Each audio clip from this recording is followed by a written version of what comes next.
Never run out of battery again with the INIU portable charger, the slimmest 10,000 milliamp hour power bank that keeps your devices charged on the go.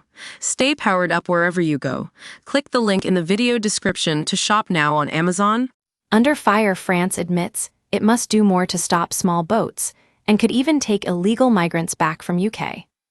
France has finally admitted it needs to start intercepting more small boats, and even raise the possibility of taking illegal migrants back from Britain. President Emmanuel Macron's border chief said returning Channel migrants would send a clear message, not to bother risking their lives. The French have come under fire for failing to stop the flow, despite being handed $500 million by UK taxpayers, with their navy escorting boats across busy shipping lanes until they are picked up by our border force. When challenged by The Sun, Interior Minister Bruno Retailleau accepted, "We have to deal with the crossings. Up until now, we considered it to be a French doctrine that we would save people on the seas, but that we would take no risk whatsoever. So we would accompany the people on the boats.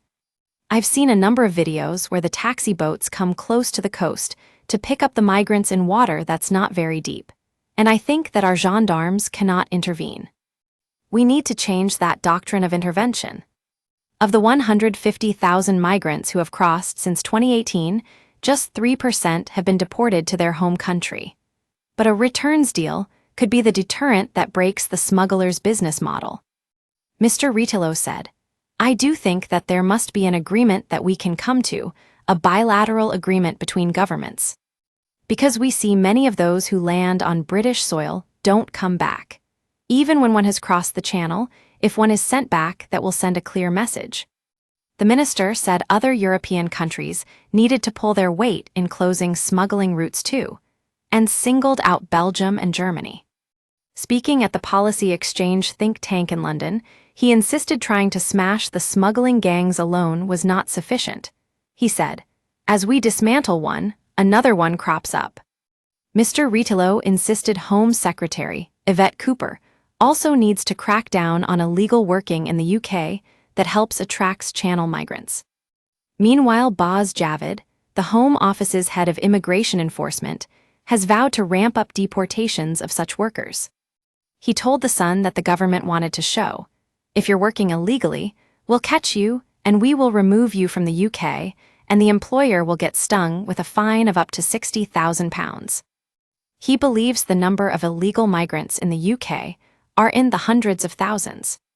Exclusive by Thomas Godfrey in Weimrox, France. A man accused of causing the death of a young girl in a small boat Channel tragedy is set to be deported to France to go on trial. Musab Al-Tijani, 20, was last night facing extradition after 7-year-old Sarah Al-Hashimi, below, and 4 others died when a dinghy got in difficulties off in April 2024. The Sudanese was arrested in May in Hillingdon, West London, and District Judge John McGarva ordered his expulsion last week. French prosecutors are pursuing a charge of involuntary manslaughter over the 5 deaths.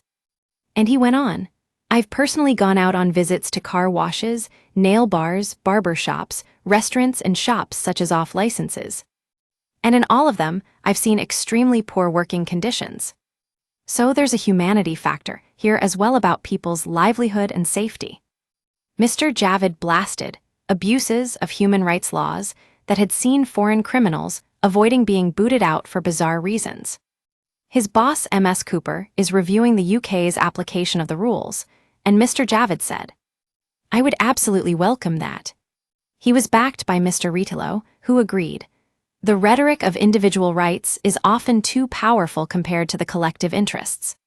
A system made to spot migrant boats in the Channel, costing £1.6 billion, cannot cope with the numbers coming across," The Sun can reveal. The high-tech search and rescue aircraft were supposed to spot small boats and alert the Coast Guard. But the government said it cannot meet demand because it was modeled off data from 2019. 6 years ago, there were 1,843 small boat crossings, with 36,816 last year. The Maritime and Coast Guard Agency is working to test the UK second-generation search and rescue aviation, UKSAR-2G, against up-to-date figures. It was due to be in place from October 2024 to December 2026, but a company has been drafted in costing £11 million. A government contract reveals UK SAR-2G cannot address the demand in the channel. The MCA was contacted for comment.